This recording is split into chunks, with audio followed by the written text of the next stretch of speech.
what side do you take? Do you even take a side? Yeah. Yeah, no, That's that's right, man. it's a challenge, and I wonder though too, are we just people as a whole doing a disservice? I'm not saying that you forget your history. I'm not a person who's about that. Yeah. Don't ever forget your history. But if you can't move on from your history, you're always going to live from that space. Like, okay, when I was 5 years old, somebody hit me, or let me go, a dog bit me, so I'm never gonna like dogs again because I'm always afraid of dogs. Yeah.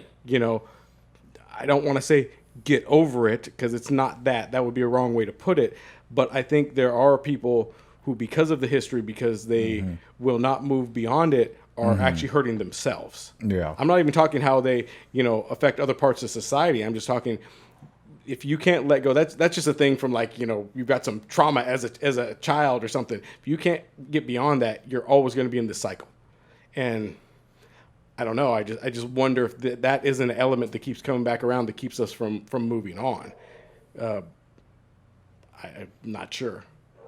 It's hard. It's a hard thing to deal with because on one hand, that's like saying to one group, "Oh, you let go of all these things that clearly happened. Yeah. They were fucked up." But then, at the same time, you look at other groups throughout history and they kind of do say that. It's like, oh, okay, there's Adolf Hitler's been gone forever, so you don't have that person attacking Jewish people. But there's still people who hate Jewish people, but you can't live in that fear like there's going to be Nazis, like real Nazis and neo-Nazis, whatever the hell they are. But I don't know. Like I said, I think when I really look at it, it's more the people who've been oppressed or had to go through it. It's their decision, but I think just personally, if you can deal with that internally and say, okay, I get it happened, but I want to grow through it for myself, not for the benefit of anybody else. I think that would be beneficial, especially in America. I mean, the thing with America right now, as much as we get into the minutia of the bad things, that still exist, and they do, gun violence, racism, all kinds of things. We're still a country with a ton of opportunity. I mean, I don't know how many other countries can a person of pretty much any color become not just a millionaire, but probably a billionaire. It's you may say, well, I haven't achieved that. Yeah, you personally haven't achieved that, but you could. And others have. Yeah. So I mean, hell, we've had Barack Obama was president. Yeah. And by the way, somebody brought up a good point I hadn't even thought of until recently. We're still in a country where the majority probably is white people, right? I mean, that means essentially white people voted Barack Obama in. Yeah. I'm not saying there weren't African Americans who voted for him or Latinos, they did. But when you think of it, to have a majority, it had to be white people. Yep. So that says something about racism. Yeah. They voted a black man. Yep. So are we really that hateful or racist country? I don't think to that level. I think it's getting pumped up by the media a lot more than there is truth in it. Sure. Yeah, I don't think it's so much overt racism like, the neo-Nazis and the KKK and the flag-wearing guys. I mean, those people are easy to navigate around. Sure.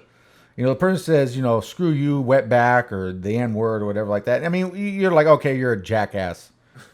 Nobody really gives a fuck what you have to say. And chances are you're screwing your sister and you're doing a bunch of other nefarious activities that nobody looks kindly upon. You know what I'm saying? You get what I'm saying?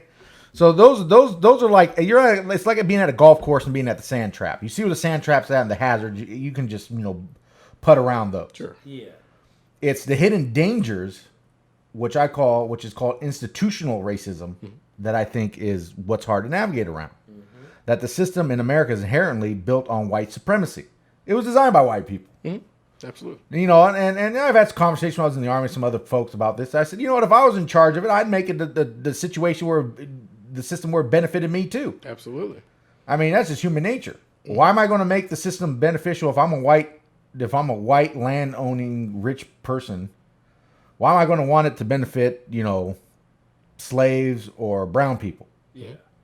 My kids aren't going to be slaves or brown people. I mean, eventually, maybe, nowadays, I mean, everything nowadays is whatever.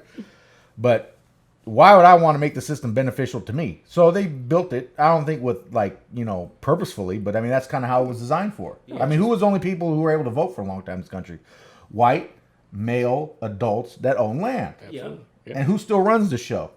White, male adults that own land and access to resources. Sure. Maybe not necessarily land, but own shares of companies, stocks, bonds. Sure. things like that. And it's just harder if you're a minority to get ahead in that system. But it's not impossible. No. It's not impossible. I've managed to get ahead a little bit. You managed to get ahead a little bit. Sure, I've done well. Yeah. DJ T-Mob's getting ahead a little bit. Yeah. It is doable. It is doable. And, you know, and I think that, like Dan's saying, there's some personal responsibility somewhere in there, too. You know, about when you're going to just say, you know what, I may not have been given the best hand in this card game, but I'm sure how I'm going to play it out and bluff my way to the top. Yeah. Because some people have won the World Series of Poker just bluffing their way through. Oh, sure. And won that jackpot. So, I mean, it is doable. It is doable. And sometimes you've got to look at the reality around you. I mean, I think you always have to look at the reality around you and say, okay, whatever's going on, what you can say is racism. Okay, I'm still going to find my way to navigate that, and there's still going to be racism. I'm not saying it's going away, but where can I fit in? Where can I flow through this and come out on top, or come out, you know, in a beneficial way for myself and maybe others? Can you break a barrier and can you build a bridge? Oh, absolutely. You know, I think right now we focus too much on what divides us. Mm-hmm. I mean, we're in a very divided America right now. That's what scares me the most about America right now, is we seem to be moving more towards being divided. Yeah. You know, I feel that's directly connected to money and social media and the media in general, and their pursuit, these companies' pursuit of making money, manipulating people in a way that builds, you know, we talked about it a little before the show, but there's this thing going on that you can look at the metrics, you can look at graphs of terms that are being searched and everything, and the timing of certain media companies growing and whatnot that's going on the internet, and you can just see this division explode. And it's like this formula when you look at it, where it's like, oh yeah, these people who are out to make money through these media, and media includes YouTube and the Facebooks and all them, they've quantified who reacts. And kind of the breakdown, the most generic way, is people who tend to be liberal leaning react more easily. So let's attack them. Let's get them riled up. And they in turn will attack the conservatives, which gets them riled up, which then makes them attack the liberals and gets that all riled up. And all this does is get a bunch of attention going, a lot of clicks and comments, and I hate you and I hate this, and you're a supporter of this person or that person, or hate speech and this, that, you know, all these things, just this commentary going on, which essentially is internet traffic. And if you don't know, internet traffic equals money. It's like the old model where you had TV and you run commercials. Well, there's constantly commercials on the internet. I mean, they may not be video, but there's advertisements there. We know that, right? We ignore them half the time, but they're there. So if you go through these paths where these commercials are there, that equals money for companies. So if you can rile people up, you know, going round and round and keep clicking back and commenting and doing all this stuff, it equals huge money for these companies. I mean, the fact that the equation, what I know of it for, say, YouTube, is somebody who gets like 1 million hits on a video, 1 million watches, you know, maybe makes $3,000 to $7,000 for the person who posted it. Man. That's nothing compared to what YouTube is making off that video.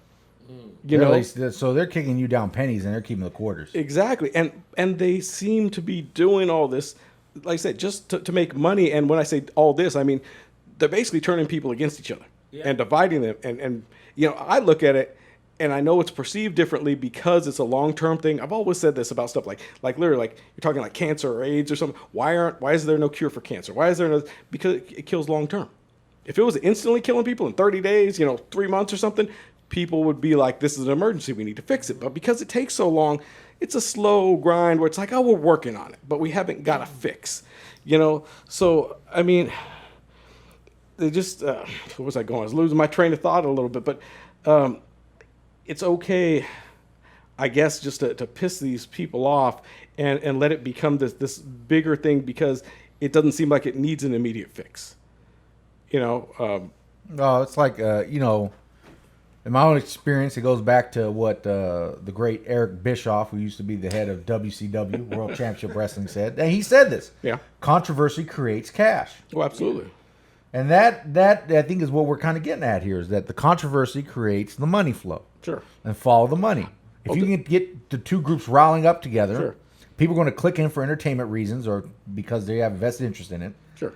And like you said, the advertisers are going to flow. We're not going to really notice it because we just so used to advertising bombarding us every day in every aspect of our lives.